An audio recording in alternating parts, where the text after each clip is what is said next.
Happy Tuesday. It is Tuesday, May 9th, the 129th day of the year, and there are 236 days remaining in the year 2023. And welcome to another edition of Tuesdays with Thom.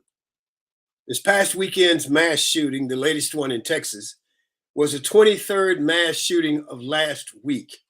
Not last year, not last month, but last week. The 199th mass shooting of the year. Nothing has changed or is on the horizon that will change that or lower these numbers over the remainder of the year. So be careful, be watchful, and try and be protective of your loved ones. The lives you save could be your own or your loved ones. Our G-list guests today are singer and actor Ruben Studdard and his mom, Emily Studdard. Ruben Studdard is a nationally known singer and actor from the 205, as he calls it, and we'll explain that later in the show. Mrs. Studdard is a retired educator from Talladega County and Jefferson County school system.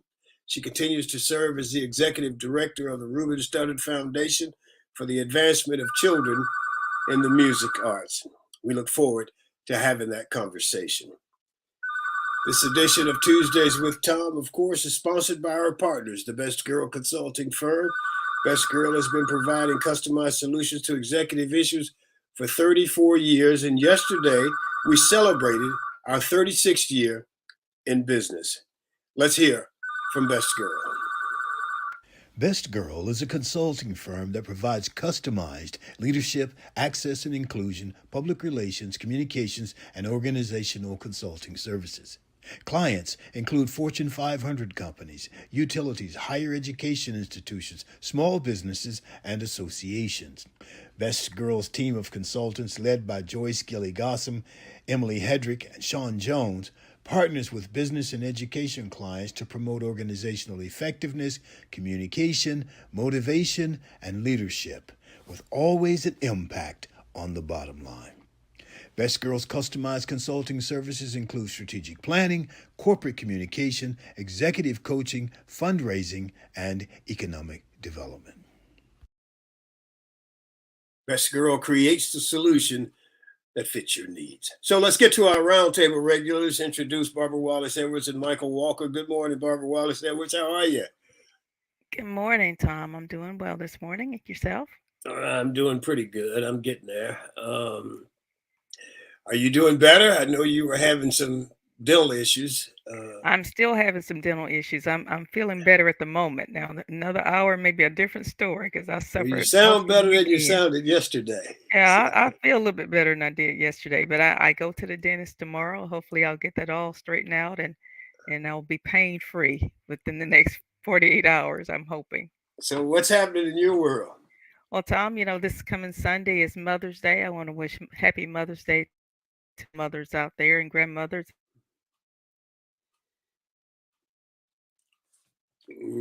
There you go. I have a few issues with Barbara and her internet. Michael Walker, you out there?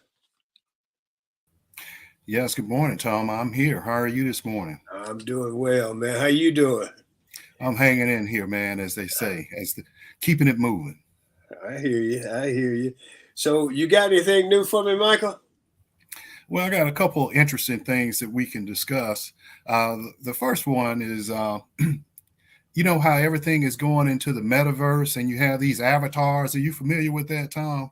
The metaverse. I've heard it, but I can't tell you that I know a whole lot about it.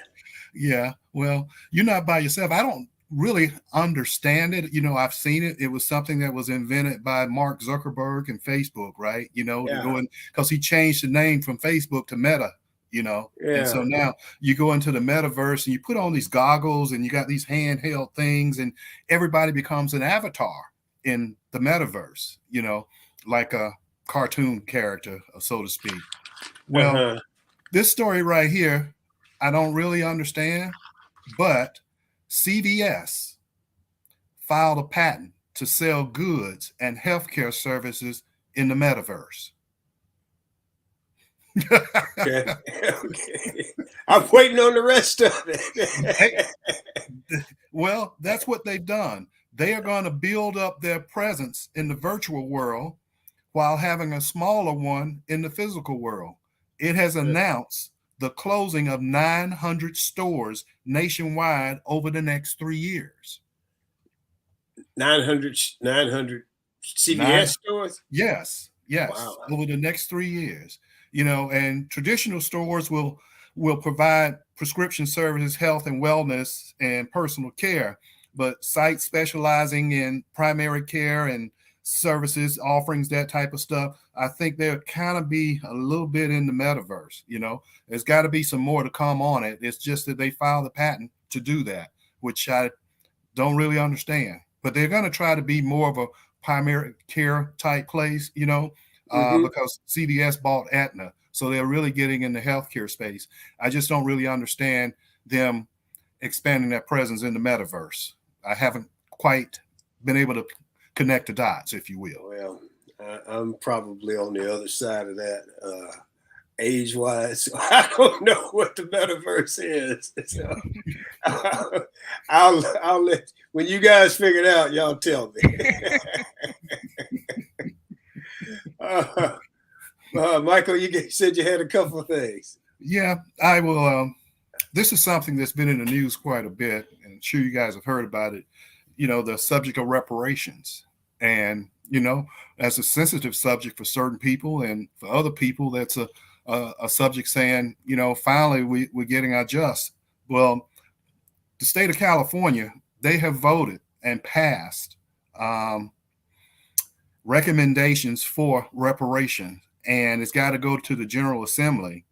And it's interesting, it has a $800 billion price tag for reparations for those of enslaved descendants in the state of California. And some people could get up to $1.2 million, as much. And I read somewhere people that were 71 years and older would probably get the higher end of the money. But some of the interesting things that go along with it is, like, for instance, and they break it down, and citizens could get $2,352 for over policing and mass incarceration for those who live in California from 1970 to 2020, which would be a total of $115,260 per person just for that incident. So it looks like the way they came up with the numbers, they went and looked at all the different racial and disparity and inequities and stuff and assessed a figure to it. And that's how they came up with that. But something else that's interesting is that they are voting or recommending that they declare Election Day a paid state holiday as part of the reparations recommendation. They want to end the death penalty, end cash bails. And so a lot of other different things that go into this. So it's a very complex thing. Looks like they did their homework on that. It sounds like it. Yes. Every now and then at least you hear something about reparations, but I kind of felt like it had gone away. Right. But last night I saw just a snippet on CNN. They were having a discussion about reparations, and one person took one side, one person took the other side, and I don't know. I didn't get into it that much, so I can't really talk about a whole lot of the details about it. But the only thing we'll say is we'll see. Yeah. And the final thing I'll talk about is, here in Fulton County, the DA, she's pushing and have announced that she's going to announce probably charges against the former president. Well, who else is on trial are the fake electors, which was a group of people that got together and declared themselves electors in order to overthrow or decertify. Well, there was close to, I think, about 16.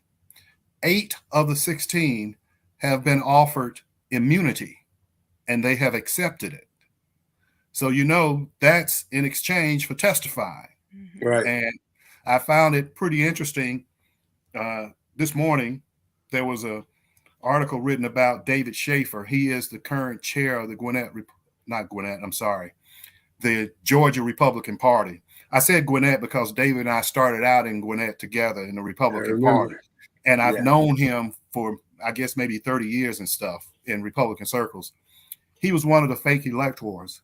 Wow. And there was an article written where he and his attorneys are claiming that David himself shouldn't be charged because he was following direct orders of Trump's legal counsel in what to do.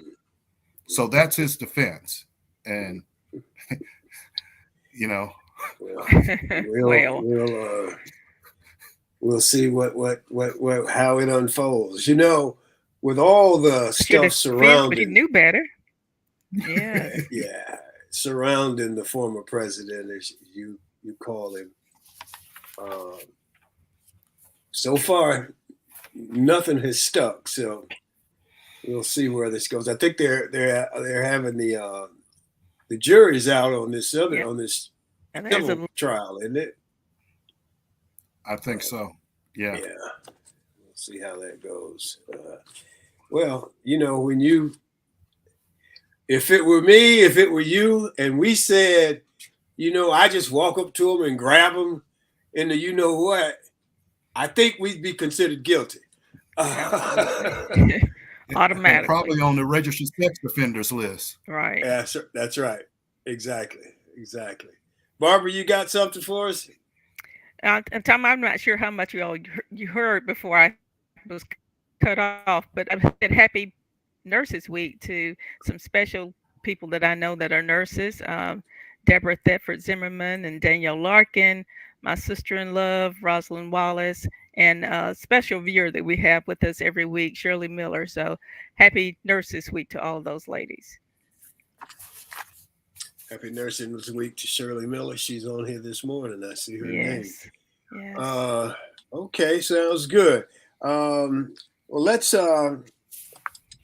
Michael, I wanted to ask you about one thing because you're always my go-to man for the sports thing.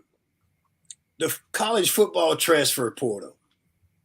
Is this a good thing for college football? Let me back up and say, I don't know. I was going to say when I was playing, I probably would have transferred. But who knows what would have happened once you got to another environment. Right. What do you think, Michael? Well, let me just preface this by saying, you know, change is always difficult, regardless of what it is, because it's different, you know, and it's human nature to become complacent in what you do. On one aspect, I think it's good because of what you just said. Sometimes freshmen, 18, 17-year-olds, they get kind of pushed or encouraged to make a decision at that time when they really didn't know if that was right for them.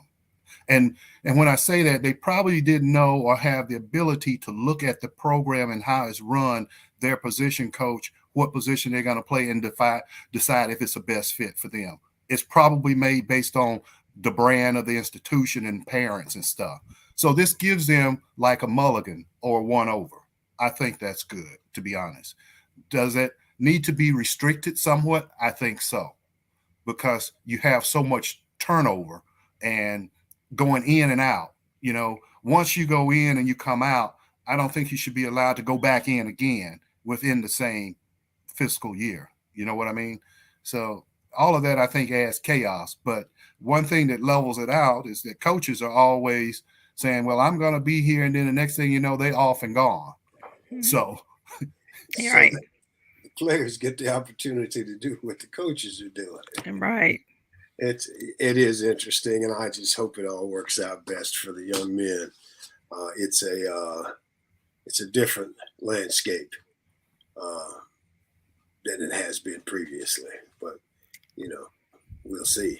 I know that the young man who was playing quarterback at Auburn, he's been in the transfer portal now for 2 or 3 different times. And so how many times can you go through it?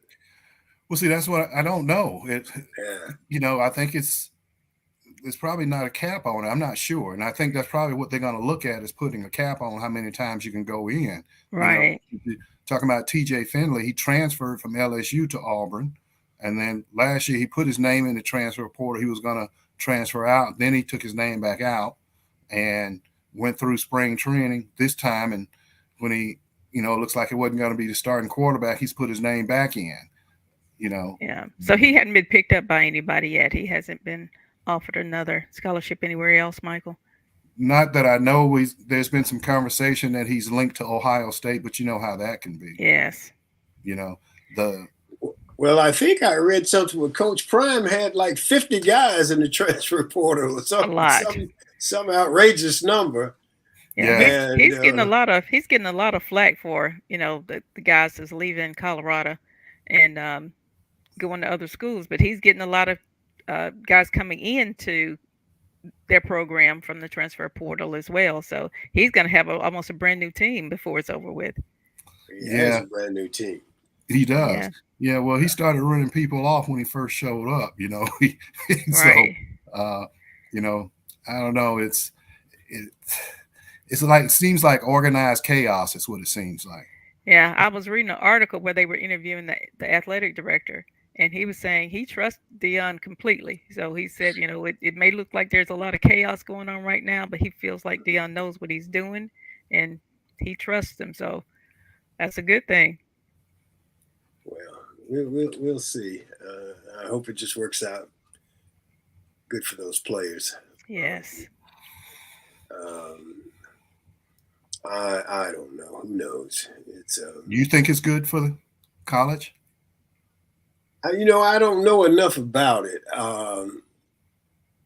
You got the transfer portal, you got the NIL. I know we could have used some NIL back in my day. I think we got $15 a month, and wow, that wasn't enough to get a couple of hamburgers. Right. Well, I'll tell you something that's funny. You mentioned that. I saw an article. Angel Reese, the girl from LSU, her NIL is blowing up, and now I think she got an endorsement with Mercedes or some luxury car, and now she's doing a swimsuit model layout. And I saw Cheryl Swoops made a comment and said this NIL is screwing with the pros because the college players are making more money than the women in the WNBA are making. Yes. Yes. That is, because they don't make that money. They make about 100,000 in the WNBA. Yeah, I think maybe it may be 100, maybe 150, somewhere like that. Yeah. The average. You got a few at the very top that's making. That's why they go overseas to play, because they get paid a lot more. Right. And speaking of LSU, have you all seen their lineup lately? They've got a lot of a couple of transfers in too, and their starting lineup. They said they put them up against any NBA team next season. Those girls are just well, they said NBA. It's what they're saying. They will put them up against some NBA teams if they feel like they're going to be that good. That's wishful thinking. Yeah, absolutely. Yeah. Yes.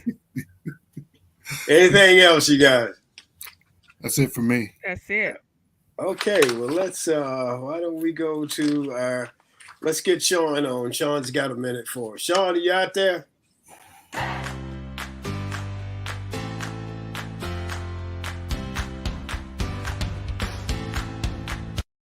Good morning to everyone joining in with us this morning. My name is Shantia Jones, and this is Got a Minute. It's May 9th. Mother's Day is right around the corner.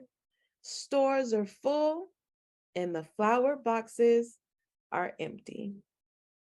Every year, I take my mother on vacation so that she may relax and enjoy family. Family. Such a small yet oh so powerful word. When I think of family, I've learned to look beyond the people that are mine by blood and see the people that are mine simply because I care about them and they care about me. 3 years ago, I became a part of the Best Girl family. I didn't know where they were going, but I knew in my heart that I had to follow. 3 years later, and we're still here, still growing, still learning through the aches and the pains, through the smiles and laughter. I am honored to have Best Girl in my corner. My direct team, my TWT team, and our team that makes it possible for Best Girl to stay afloat. And that means you all out there. Happy 36th anniversary, Best Girl. You really and truly are the best. Thank you all for joining in. My name is Shantia Jones, and this is Got a Minute. Thank you for that, Sean. That was awesome. Sean just gets well, I don't want to say better and better because she's been at the top, but she knocks it out of the park. Yes, she does. Puts it in the water like Barry Bonds. Thank you, Sean. We appreciate that. So let's go to our G list. Our G list, and Hollywood's got the A list, and here on Tuesdays and Thom, we have the G list. And our G list guests today are the Studdards, Ruben Studdard and his mom, Emily Studdard.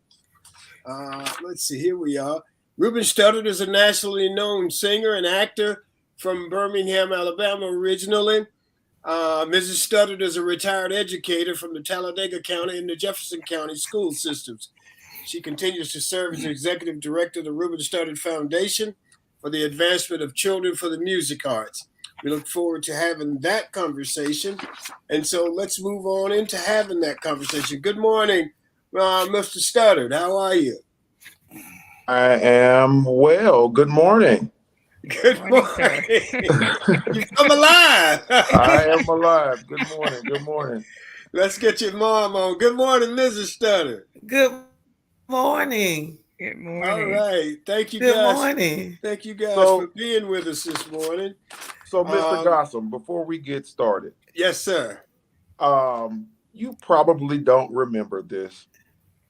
And I know I was asleep when we were having our test this morning, but I have to give you your flowers while I'm on here with you. Well, thank you. When I was in 8th grade at Smith Middle School, my 6th grade English teacher, I think, probably invited you to our school to speak to us.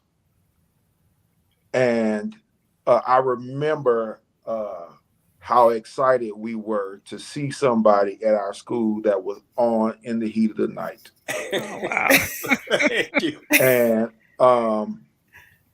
yeah, that was a really big deal for us that day. It was an even bigger deal for the kids that wanted to be a part of the arts, that could see somebody from Birmingham actually doing the job that we wanted. So thank you for that. Thank you, man. Because it's a very difficult, which is why I do my foundation, because it's a very difficult proposition for people to understand what it takes to leave our state and be a part of an industry that is not in our state. Right. Which is why Roy Wood and myself have been to the State House on several occasions lobbying for them to change the tax breaks for these film studios to come to Alabama, and they have yet to do so, but it's fine. Well, moving on, Michael Walker, I would like for you to talk to your fellow Republican constituents to get them to help us move.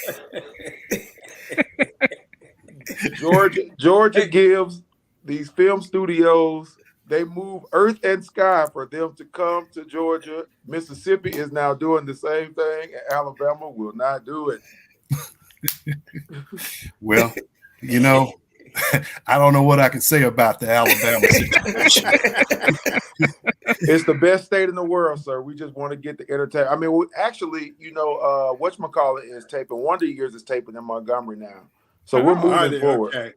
They are. Okay. So we're moving towards having a more robust presence of entertainment in the state of Alabama. Huntsville has the Huntsville Arts Council, and they have a lot going on, not just, the normal things you think about when you think of Huntsville, like the Rocket Center and things like of that nature. They have a lot of arts programs. And so we just want to have more spaces all these kids are going to school and majoring in arts programs, and you want to have places for them to actually use that talent in our state and not have to go to Georgia, New York, LA, and do a job that they love. But thank you, thank you, sir. Thank you for coming to the school and speaking to us. Well, I think I was 12 then, and I remember that. That's great. I appreciate that. Thank you. And you were much. one of my favorite characters on Miss Elvis Boys. That's my movie, and I'm all right. Well, I remember when you won American Idol, man. I was proud, and you did the 205 thing, and it was like, well, somebody's trying to put Alabama on the map, and so the feeling is mutual. Yes, sir. I appreciate it. I want to ask you a question. So you played football at Alabama A&M, right? I did for a year. Okay. Okay. But I want to ask you about, when you go talk to young people and they ask you about getting in the business and being in the business and how it is. Mm-hmm. And you have a quote, you said, a lot of people don't realize how hard I was trying to get into the business before American Idol. Mm-hmm. So what do you say to others who ask you, give me some advice on how to follow your path or how to get into the business? What's your answer? I honestly, Mr. Gossam, nothing has really changed. The process is the process. And the reason why I wanted to start the Ruben Studdard Foundation, and not to flip flop, but the reason why I wanted to start the Ruben Studdard Foundation is because I didn't have anyone to give me actual advice on the things that I had already learned, right? Mm-hmm. So being in high school, middle school, theater and music programs is where you should be. Mm-hmm. Right? The issue that happens with kids or with anyone is that they go out into this world and they're not seasoned. And not only that, like, if you want to act, you should be acting. If you want to sing, you should be singing. You shouldn't just wake up in the morning and think, tomorrow I can go to Atlanta or New York and just go sing for somebody and I'll be good. I remember when I was at A&M, Spike Lee came to my school, right? And he was the Founders Day speaker. And we were the entertainment. Me and my friends, we had a little band. We were the entertainment, and we put this whole Spike Lee movie music thing together for him. And we were killing it, right? And the time came around when there were, question and answers. Like, he would answer questions from the crowd and people there. And so I raised my hand and I said, what do I have to do to sing on one of your movies? And Spike's answer was simple: stay in the woodshed, young man. Wow. And at the time, I thought, man, he hating. Right. We're good. But what he was saying was, you have to read who I'm working with. Like, at this point, Ellis, Marcellus, and Bramford and Winton are the people that are scoring his movies. So you read who I'm working with, and then whatever you're doing, try to match that energy. You know what I mean? Mm-hmm. So yes.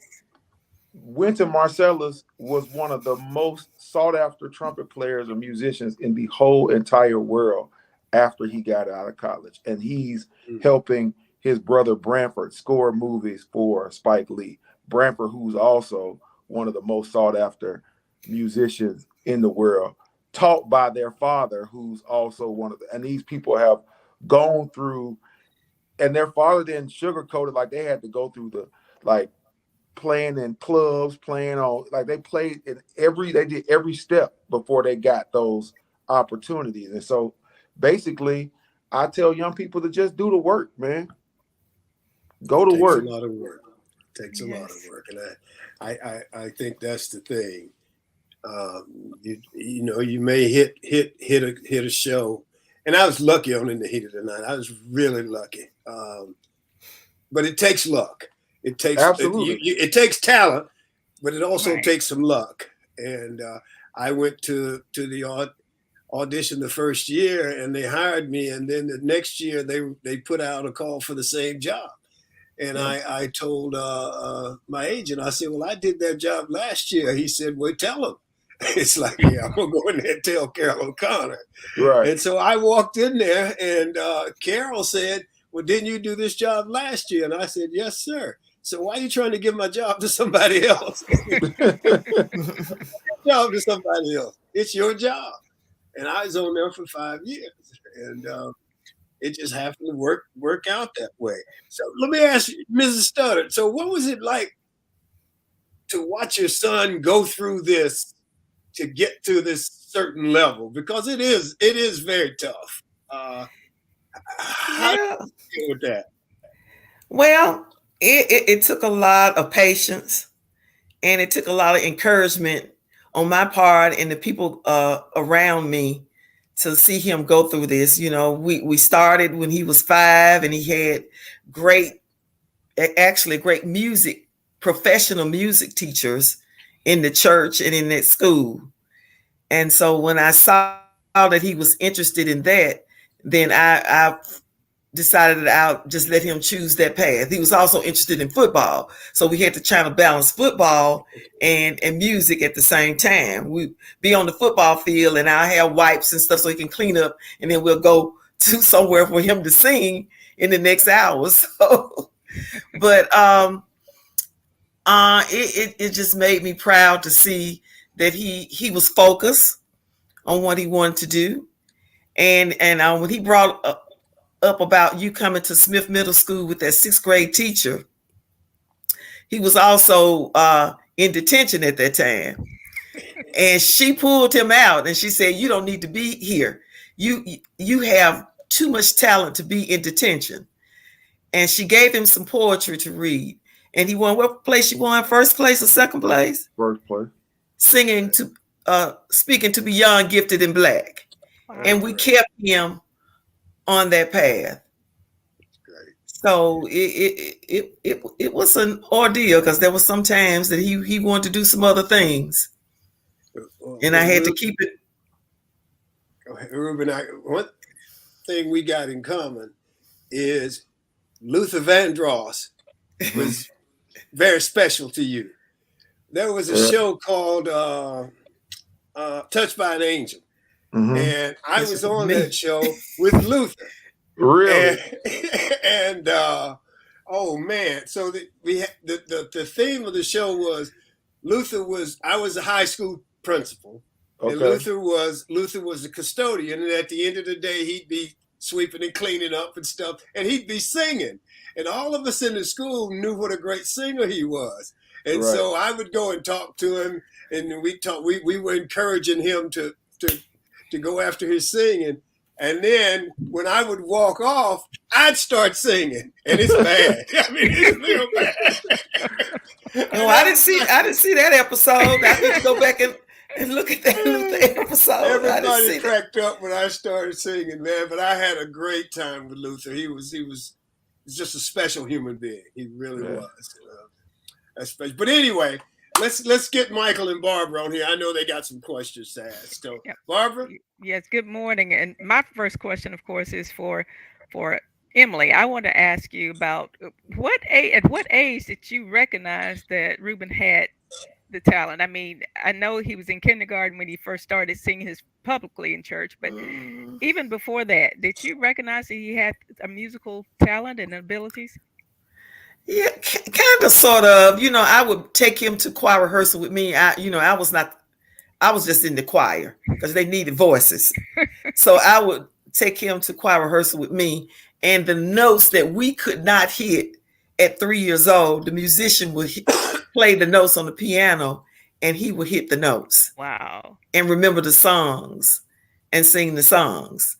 And then when he entered into preschool, the preschool teacher was also my kindergarten teacher. Wow. So at that time, when he was ready for preschool, kindergarten. You know, they had public kindergarten, and she was also a foot soldier with the civil rights movement in Birmingham. So of course, all of us do all of the civil rights songs. Yes. And so she also taught Ruben the civil rights songs. And she said, you know, this is my star. And I was like, okay. In preschool, he would be sing all the songs in preschool. And then I took him into a boutique one time. And this lady asked him what they learned in preschool. And he went on to sing his ABCs and all the little songs that I told him, Itsy Witsy Spider. And then he broke out and We Shall Overcome. And sung all 5 verses. Wow. And that's when I knew. But of course, you know, he cleared the store because the store was a boutique for white women. Right. And I just went there, so he cleared the store with all that. So but at that time, I knew then, and anytime that, you know, kept him in the choir, and then he went to elementary school, they had choir and music, and I bought him a piano, and he banged on that. And then he did take some piano lessons, but he really was interested in singing.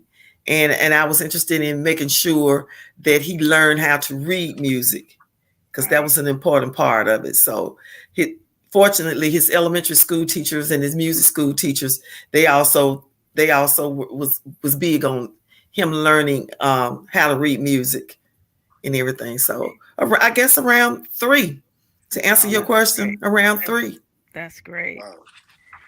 And Ruben, my question for you, you know, of course, we were all following you and supporting you when you were on American Idol, and that was huge for the city of Birmingham and for the state of Alabama. You know, everybody was supporting the velvet teddy bear. And I want to just ask you about that entire experience. I understand you went to try out for American Idol just because you were going to support someone else. You were not really initially interested in. So tell us about that experience. I have to say that at this particular time in my life, when American Idol is going on, I'm considering myself a serious musician. Right. Okay. And you know, if anybody is familiar with the band that I was in, Just a Few Cats, we really had to change our focus as a band, because we would go places and be playing these like really straightforward jazz songs, and people would be falling asleep on us. Right. But we had to like basically say, okay, nobody came here to hear this Thelonious Monk tune. They want to party, right? Right. So the young lady, as the first season is going on, we watched it at my house, and it was a young lady that sung background for me, Sharita. She said, well, I want to go to audition. And I said, all right, well, if you go, I'll go with you. And I didn't really have a expect. And now that I think about it, to be honest, that may have been the thing that kind of gave me the push to be like, this is, if Sharita's going to do it, I might as well do it. Right. You know what I mean? Yes. But I got there, and I joke with JJ Pruitt all the time about this. So I get there, and JJ, because after Kelly Clarkson wins the show, it's now a thing. Okay. Right. And Fox is getting all kinds of publicity and stuff based upon being connected to the show. Our local station, WBRC, sends a crew. They have a pre-American Idol competition in which I did not participate in. We saw on television and laughed at everybody that was singing. Like me and my friend, of course, because we are music snobs, right? Right. Like, all me, Coleman, Tim, we're all music majors. Like we just like love our music. So we're watching this like, man, none of these people are gonna make it. So they pick somebody, and they take her all expense paid limo trip to Nashville to the audition. I get there, sleep outside, get my number, have to wait a day in Nashville, and this is all.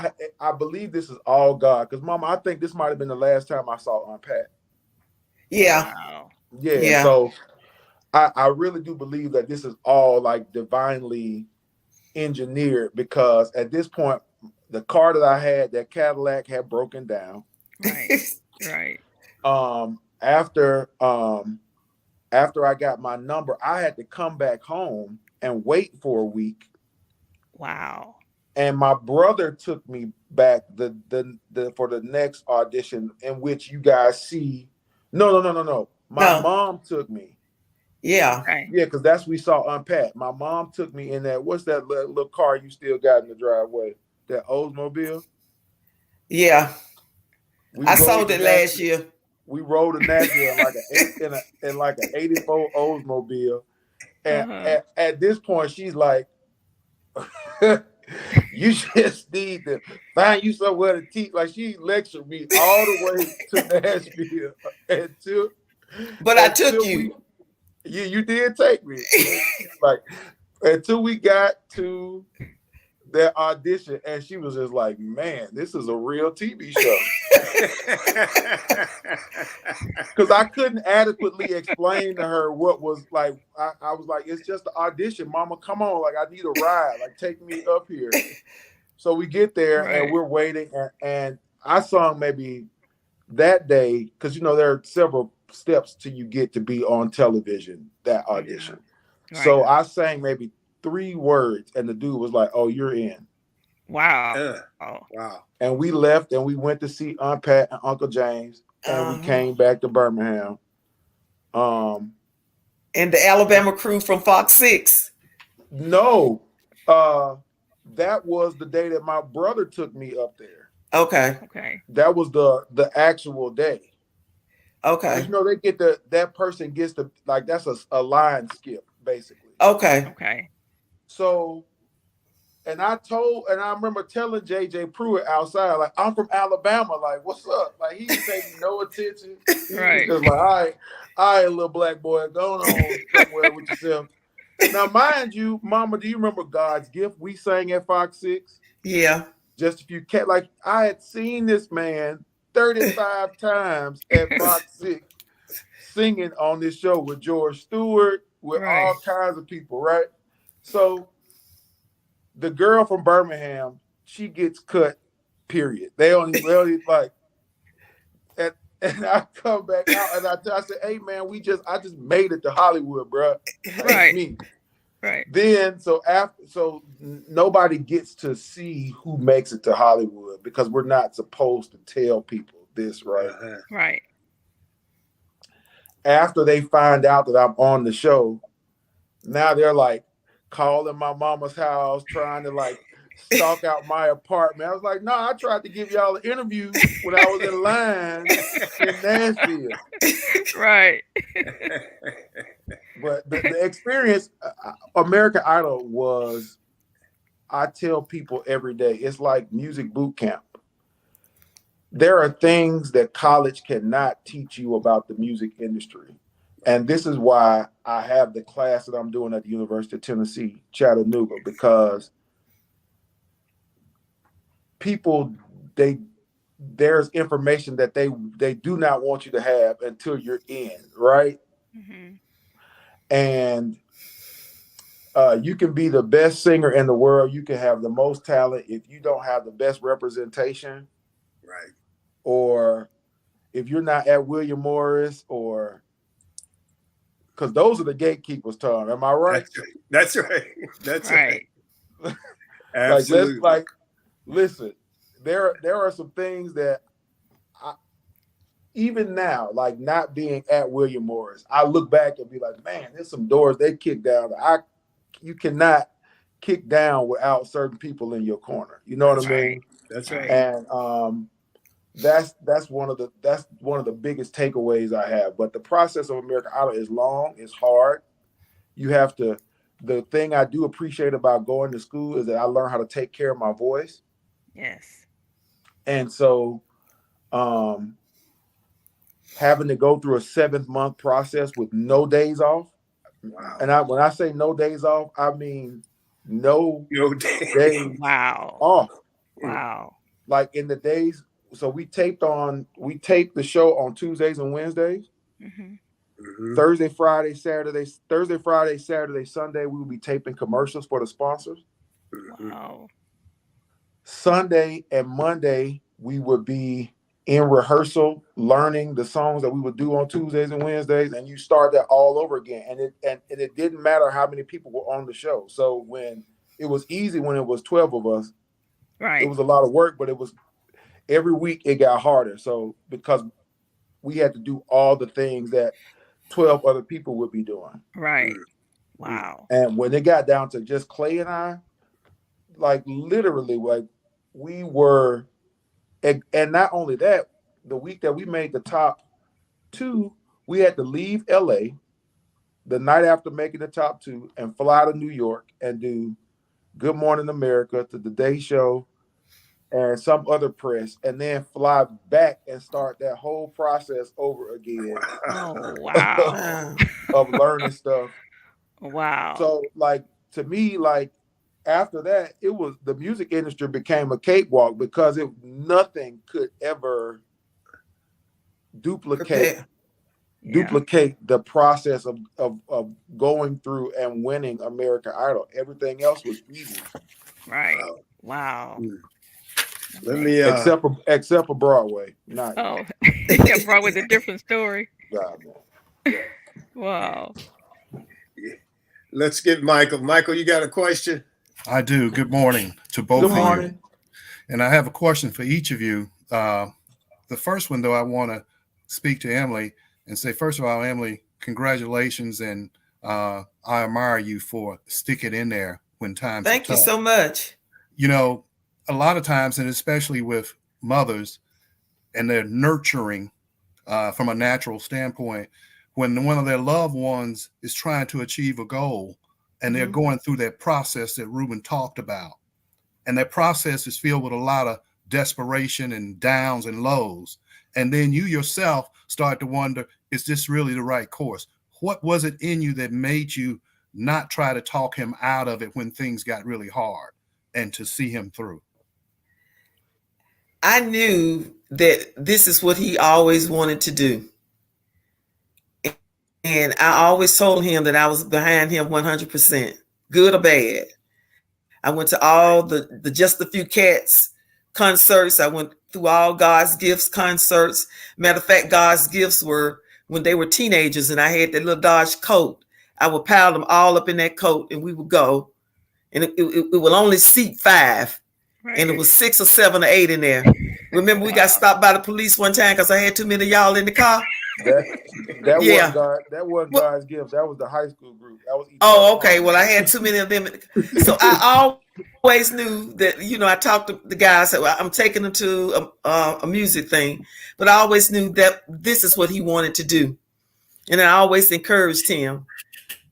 And I knew that I'll be there to the end with him, whatever it took, And then that's why I always said, get your music background so you can always have something else that you can fall on if this does not work out for you. Right. So that's great. Okay. Well, that's great. And I'm, a person like that really need people that are closest to them to continue to encourage them and believe in them.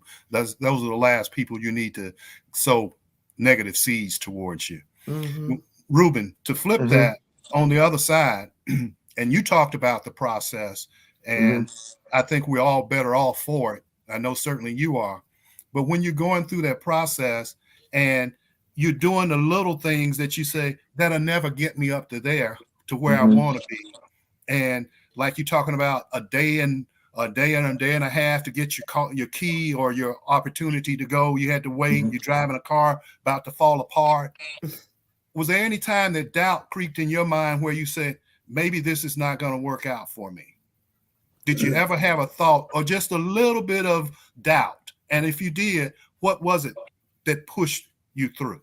I think that is my gift and my curse sometimes, is that I am an eternal optimist, right?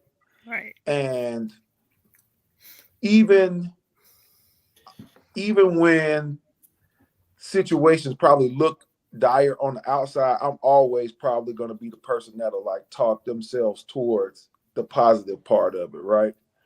Because I can think back when my gospel group, we had like a terrible contract in front of us. When I say terrible, I mean, my God, I will probably still be signed to this lady today.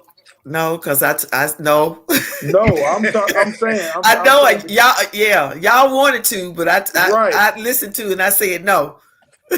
Right. But you know, it was those opportunities always felt like the next great thing for me. Like, you know what I mean? So I'm thankful to God for people like my mom and other people that, you know, were there watching me, because Mr. Gossam, you know, when you just want to make the art, all that other stuff is not really as important. And people that aren't in the art can see the things that you really aren't paying attention to, right? Right.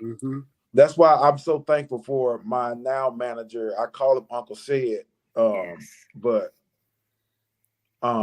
he's always making sure that I'm always getting the best out of everything. You know what I mean? Especially when, because you know, there is no contractual negotiations on American Idol. Either you be on it and sign what they give you, or go home. You know what I mean?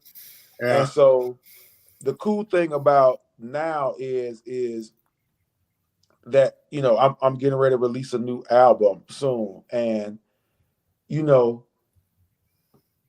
actually knowing what those contracts are and now having part ownership in these projects, and not just like having to give away my art without it setting up my family for a time being, as opposed to setting up Clive Davis's family to continue to be wealthy. Right. It's just, you know, it's been a real blessing, and you know, I'm thankful because I get to share this information with other young people. I don't think that we learn these things like you, Mr. Gossam. Like I really do believe that God allowed you to go and do the things that you were doing because He knew I would be in that lunchroom at Smith Middle School that day you came to speak. Wow. So, and I tell that to you. I remember I tell that to Eric Essex all the time, because Eric Essex was the first person from Birmingham I'd ever met with the actual record contract. Yeah, and not like a play one, a real one. A real Right. And I know I got on his nerves that day that he came to Huffman High School when I was in the 11th grade. I got asked him 1,001 questions, right? But he was super nice, super gracious, and we're friends. To like, he can call me for anything, and I'll go sing on his project because of that day at Huffman High School with me. That's great. That's it means a lot. Michael, were you good? Well, yeah. One other question I wanted to ask him, Ruben. Yes, sir. I noticed that you listen to Donny Hathaway, and you know, of course, you've been linked with Luther Vandross. You know, sometimes, especially with actors, they can get pigeonholed into a certain type of character actor, so to speak, and that's all they can play. Is that the same with a professional singer? Can you get pigeonholed into a certain type of song or a genre, and that's the only type of song they expect you? And when you try to step out, it seems a little bit, you know, odd? I will say yes and no, right? So yes, because I am a big African American guy, people compare me to Luther Vandross and Barry White all the time. That just is what that is. It used to frustrate me as a young person, because when I was in my 20s, I wanted my music to reflect my 20s, right? But what I grew to understand is, if you ain't selling no tickets, man, you can't make no records. That's right. Right. And if the people want to hear a certain thing, you give them that so you can do what you like to do artistically, right? Right. So my decision to do my Ruben Sings Luther Project tour, all of that stuff, is because from the time I stepped off that stage, people told me that I reminded them of Luther Vandross. Right. Why leave that on the table for somebody else to do? Right. And it's Absolutely. and honestly, I've done a lot of tours. It's probably been the most lucrative tour I've ever done because I've been doing it for 5 years now. Right. And I'm still making new music. I'm still getting to be Ruben. Mr. Gossip, I liken it to being, I tell people this all the time. I get on stage and it's like being in a Broadway musical. I play a character. That's right. I come off stage, I take the suit off, and I'm back to being Ruben. Right. Right.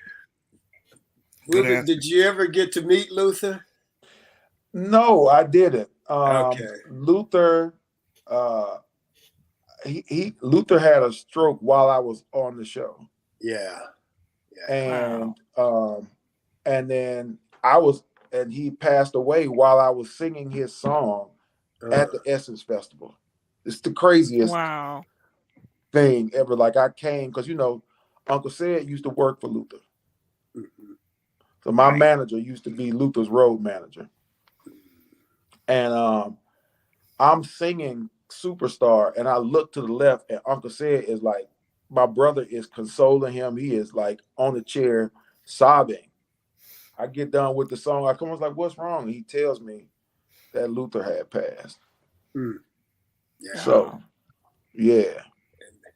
I didn't know him beyond that show, but I remember when he passed, and it was just it was pretty devastating.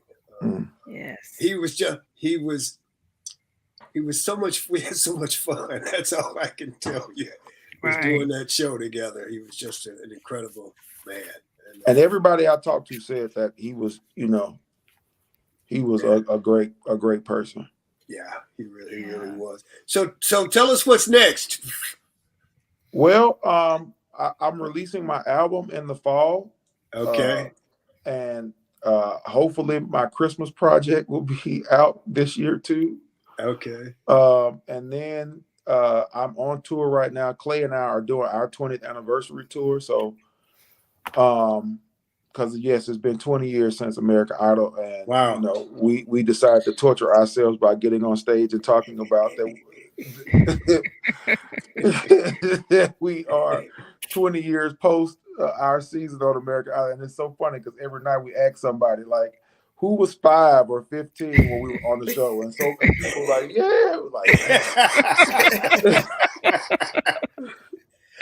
but it's been fun. Like it's been really great. Yesterday, the day before yesterday's show in Oxford, they have a really beautiful new performing arts center they just built in Oxford, and we are, I think, the second or third concert they've had. Yes, and it was amazing. But that is what we'll be doing this fall too, and then I will probably be on the road promoting my album in 2000. That'll be 24, won't it be 24? Yeah, 24. Jesus Christ. I know. Yes. And just watching my little boy grow up. That's all That's right. Yeah, man. You got a special little man now. Yeah, like. How old is he? 2 years old? He'll be 3 in June. So. Oh, wow. So before we leave, Mrs. Studdard or Ruben, is there anything else you guys would like to say to the people out there? We got quite a few people with us today who are Ruben Studdard fans. Well, I'll say to them what I say on stage, what I've been saying on stage for the past 2 months now. Thank you, guys. I get an opportunity to do a job that I love every single day, and it's because people all over the country voted for it, texted in, encouraged, and when I was on American Idol, text messages were not free; they were very expensive, and people spent a lot of time and money and rollover minutes calling, voting for me. So I appreciate it. Thank you so very much, and God bless you. Mrs. Studdard? I just want to say thank you to everybody that supported him. And I also want to say happy Teachers Appreciation Week to all the teachers. Yes. Because it took some teachers to get him where he is today also. So thank you. Very much Joseph so. Smith, Jerry Foster, Cheryl A.G., Alan Gillespie, and Mr. and Dr. Richard Tucker. Those are my people. And I am so glad I came to your school that day. Yeah. You never know. You never know. Right. Never know. All right. Well, we thank you guys so much for being You're with welcome. us. Yes, sir. Thank you. It's been great. It's been wonderful. So we're going to have to wrap it out. But so Ruben, if we're ever in Birmingham at the same time, hope I get to run across you. Maybe we sit down and have lunch. I would love that, sir. That would make my day. That would make mine as well. Thank you very much. So, all right. Well, let's move on.